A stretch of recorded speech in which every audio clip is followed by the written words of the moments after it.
The second police award is to be given to Strike Force Piccadilly 2. This very glamorous sounding project is an extension of the 2009 New South Wales Police Award-winning Strike Force Piccadilly 1. Strike Force Piccadilly 2 is a public-private crime prevention partnership that began in July 2008 and was established after a spate of explosive gas attacks on ATMs in North Sydney and is led by New South Wales Police. The project involves two key components. Firstly, New South Wales Police Service measures to detect and incapacitate offenders, especially criminal gangs involved in the gas attacks on ATMs. And secondly, the provision of protective countermeasures such as gas detection and disabling equipment, bollards and ATM relocations, and forensic assistance by project partners. The long-term goals are to ensure the physical security of ATMs and maximise situational prevention measures. Across 14 months of available data, there was a 91% reduction in all gas attacks, from 54 attacks in the first 12 months to 5 attacks in the final 12 months.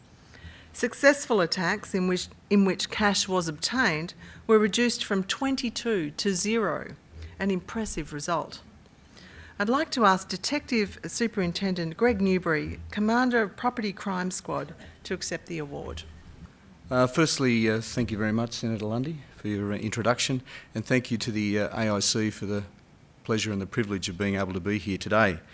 It's just a shame that the other 50 members of Strike Force Piccadilly 2 couldn't share in this experience because it's an acknowledgement of the hard work that they put in.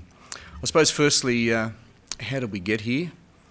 In 2008, late 2008, 2009, apart from a number of other trouble spots around the globe, New South Wales was probably one of the only areas that was receiving uncontrolled explosions going off every night, every second night. Sometimes for Andy and I, it was every night we're getting phone calls about explosions around Sydney. And for a country that doesn't experience that very much, it's a bit troublesome for both the police and for the government that there's explosions going off, and we needed to do something about it. What we did was form a team of very experienced and dedicated police officers to try and arrest the offenders.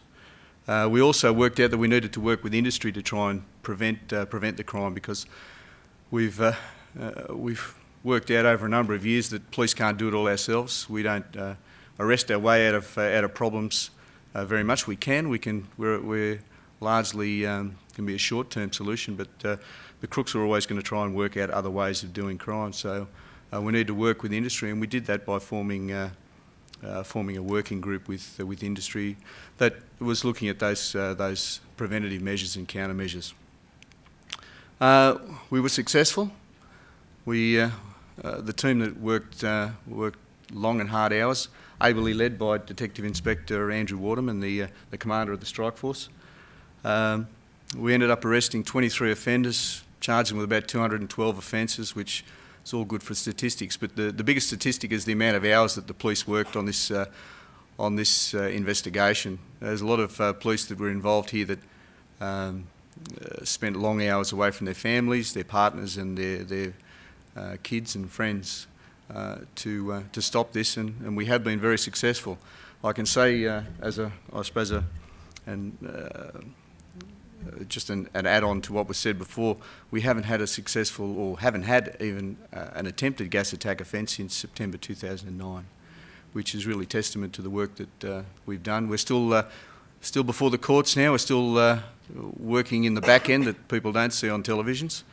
All that hard work that's done in preparing briefs and doing all the other stuff that's required, but it's certainly very satisfying to be here today. And on behalf of those very dedicated police, and also the members of the industry that we worked with to achieve these results, I'm very pleased to accept the award. Thank you very much.